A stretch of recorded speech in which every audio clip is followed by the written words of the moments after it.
Mesdames, Messieurs, bonsoir. Dans les titres de ce 18 juillet, la baisse de la fréquentation chez Fil Bleu. En 2010, les bus tourangeaux ont enregistré un recul de 3,6% du nombre de voyages. Dans les titres également, le succès du festival Jour de Loire ce week-end. Plus de 8000 personnes se sont rendues, notamment sur l'île de la Métairie à la Ville-aux-Dames, et ce, malgré la pluie. Enfin, trouvera-t-il l'amour dans le pré? Jean-Michel, agriculteur tourangeau, participe à l'émission de M6. Nous l'avons rencontré aujourd'hui. Bilan moyen pour le réseau Fil Bleu sur l'année 2010. Les transports en commun tourangeaux ont vu leur fréquentation baisser de 3,6% par rapport à 2009 pour s'établir un peu plus de 24 millions de voyages. Les raisons de cette baisse sont multiples, à commencer par les conséquences de la crise économique. Comme dans d'autres villes, les tourangeaux ont revu quelque peu leurs déplacements, quitte à se priver de certains d'entre eux jugés inutiles. Pour preuve, les abonnements Liberté, ces cartes qui ne permettent de payer que les trajets effectués à tarifs préférentiels, connaissent une croissance sans précédent. Leurs utilisateurs ont pratiquement doublé entre 2009 et 2010. Ils sont environ 30 000 à l'avoir adopté.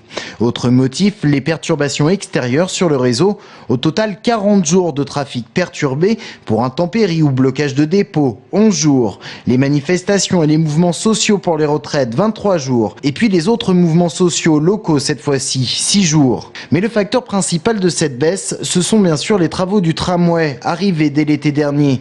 Ils seraient responsables à eux seuls d'une baisse de 2,5% de la fréquentation. Mais la Tours ne s'en sort pas trop mal, à comparer des 5 à 8 points de baisse constatés généralement dans les autres villes. Selon Fil Bleu, cette baisse minorée serait due à la mise en place d'un réseau travaux stable pendant le chantier. Mais en 2010, il ne s'agissait que des travaux de déviation des réseaux. 2011 voit l'entrée dans la phase concrète du chantier. Fil Bleu reste cependant confiant pour l'année en cours.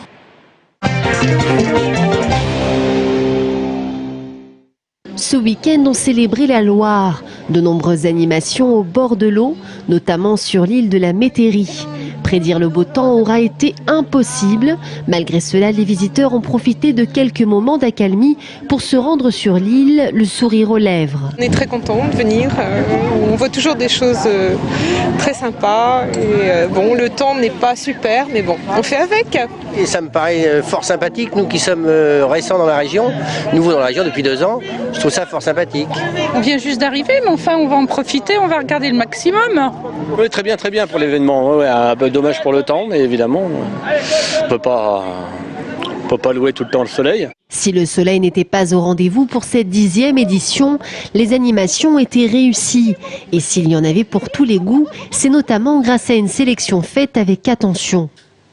On a des partenaires, donc on a des associations, des professionnels qui sont nos relais. Donc ce sont des gens qui connaissent bien les spectacles, les milieux, les différentes propositions. On a travaillé avec eux, on a fait une sorte de comité de programmation. Une programmation éclectique dont l'objectif est de satisfaire les visiteurs, mais pas seulement.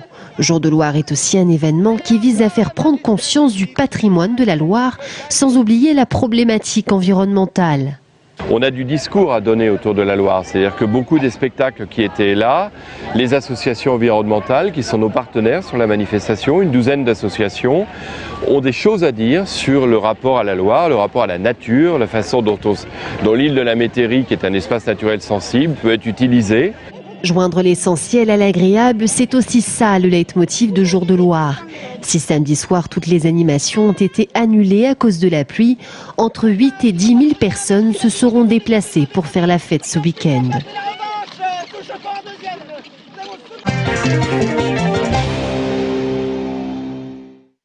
Près de Villeperdue, un agriculteur est parti à la recherche de l'amour. Si ce visage vous dit quelque chose, c'est peut-être bien que vous l'avez déjà vu dans votre salon un lundi soir. Jean-Michel Claveau, agriculteur, a participé à l'émission L'amour est dans le pré.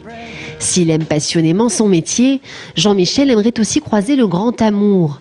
Pour l'instant, le voile n'a pas été levé sur l'issue de ces rencontres, mais cet agriculteur d'Indre-et-Loire se souviendra à jamais de cette expérience. Ça a changé ma vie, donc avant j'étais à fond avec mes vaches, mais aujourd'hui c'est vrai, ça a vraiment changé. Hein. Mon quotidien, tout ça, donc ça m'a fait voir que dans la vie il n'y avait pas que les vaches. Donc c'est vrai que je ne vais pas laisser mes vaches, mais bon, ça m'a fait voir, comme là je partais une semaine en vacances, ça faisait 22 ans que je n'ai pas pris de vacances, comme j'étais un enfant de la DAS, donc c'était la dernière fois que j'étais parti en vacances, c'était la DAS qui m'a payé mes vacances. Et là, c'est vrai que c'est extraordinaire, pour moi c'est extraordinaire. Donc je ne regrette pas d'avoir fait l'émission. Comme je dis que ça sera à refaire, je le referai, je signe tout de suite. Hein.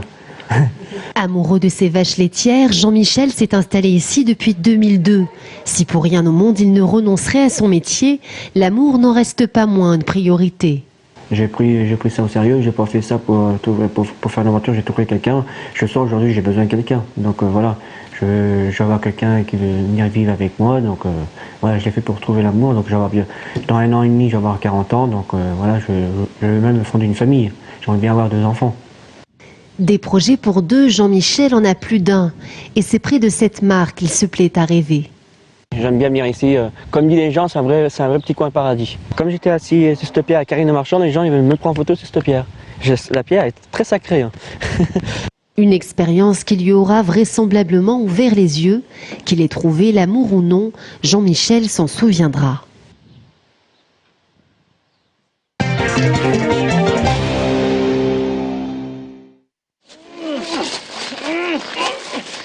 Le château du Rivaux renoue avec ses traditions d'antan, et ce pour le plus grand plaisir des visiteurs. Remettre au goût du jour une tradition vieille de 500 ans, un sacré pari pour les maîtres du château de Rivaux. Dimanche, les visiteurs pouvaient assister à des combats médiévaux, tout en se promenant parmi les habitants d'une cité médiévale plus vraie que nature.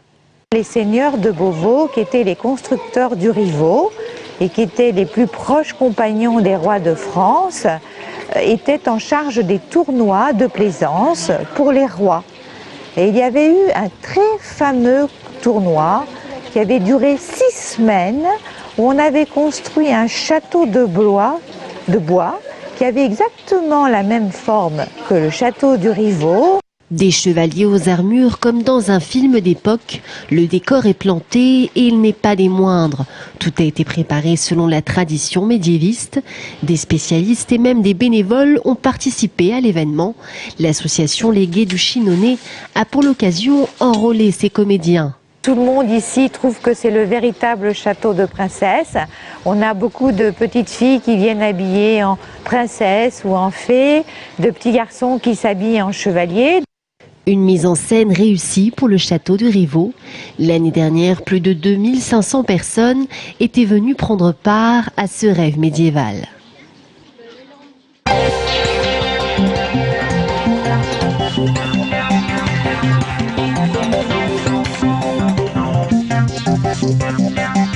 Thank you.